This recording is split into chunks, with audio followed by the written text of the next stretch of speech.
Okay, I'm going to show you a quick and easy way to cover a composition book with watercolor paper. And your creativity is the only limitation to how you design and decorate your watercolor paper.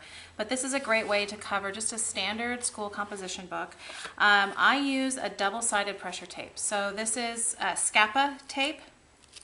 And it's a thin tape film that's got a paper liner on it. The first thing that I want to do is apply the tape to the front and back covers, and I want to make sure it gets right up to the edge, and if there's a little crease in it, that's fine. It just gets pressed down. It's such thin tape that it really doesn't matter if there's a little crease in it or not. But you're going to apply this tape all the way around. Sometimes I get the whiter tape as well, so it goes on less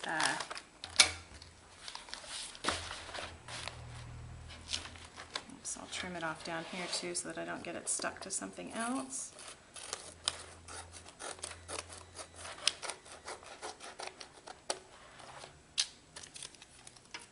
Scappa is spelled S-C-A-P-A. You can get this tape from Uline. It's kind of pricey. I've also found it on Amazon. I also sell a similar product here in the shop. But if you're watching this online and you wonder where you get this really wide tape, and you can get it up to 12 inches wide. But like I said, it's quite pricey, so I opt for the 3-inch wide and then just put it on in rows. All right, and in this centerpiece, I'm not going to worry that there's little gaps there. That's not going to bother me so much. It's still going to hold just fine. Okay, so I've got this tape on, and now the reason that I use a dry tape rather than applying my paper with a wet adhesive like Mod Podge or gel medium is that I find that it keeps the book more flat in the long run. It's not going to ripple and curl like it does when you apply a wet adhesive. So that's why I prefer dry adhesive, and I also prefer scissors that have a non-stick coating on them so that this tape doesn't gum them up, but I just grabbed what was handy. Okay, so here you have the outside, and notice that it's pulling a little bit. Well, you can't really see it, I can feel it more than anything, that it's pulling a little bit with this tape around the outside edge. So what that tells me is that when my book is open flat, it's one size, and when it's closed, it's another. If that doesn't make any sense, here's the thing. I'm going to take this paper and I'm going to line it up with the edge right here. And there it is, lined up with the edge. And I've wrapped it around, and I'm going to mark right here where the end of my book comes.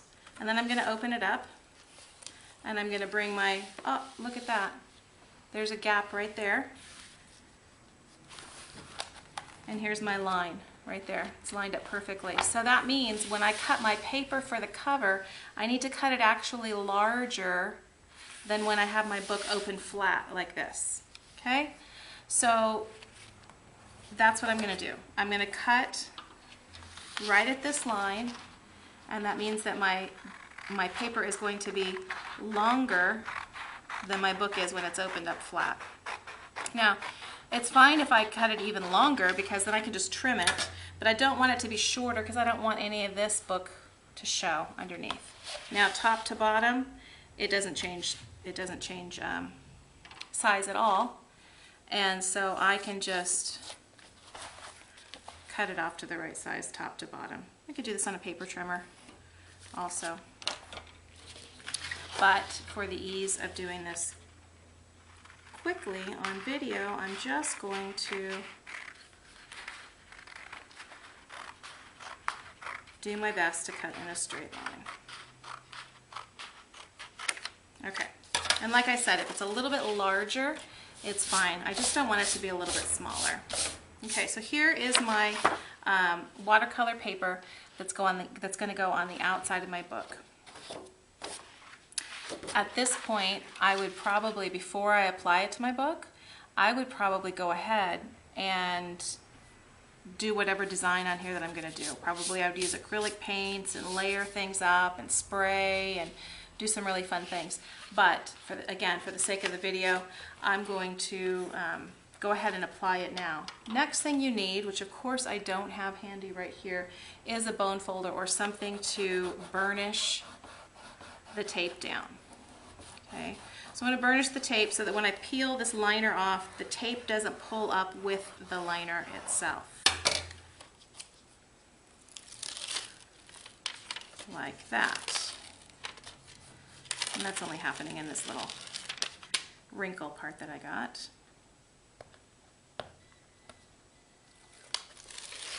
Now I'm not going to take all of the tape off at one time. I'm going to just start with the front side of the book because this is super, super sticky. So what I want to do is I want to line the book up just like that. Make sure that it's, before I really stick it down, make sure that it's, that my edges aren't showing. They are showing a little bit there, but I'm going to take real good care to make sure that my edges aren't showing. And then I would go ahead and take the rest of the liner off.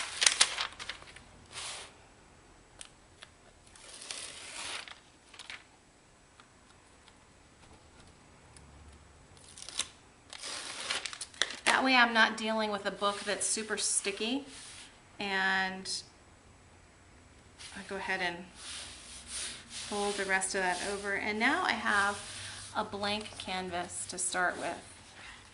I can cover, I can paint, I can do whatever I want on the outside of this book, and it looks fantastic. The other thing I like to do is paint this part as well, and then you have a little spine cover. You could paint this in like a coordinating or a contrasting color. Then you have a nice little spine cover that you could just apply the tape to the back side of this and stick it over for a little bit of contrast. All right, so hopefully you got some tips and tricks out of how to cover a composition book. Thanks for watching.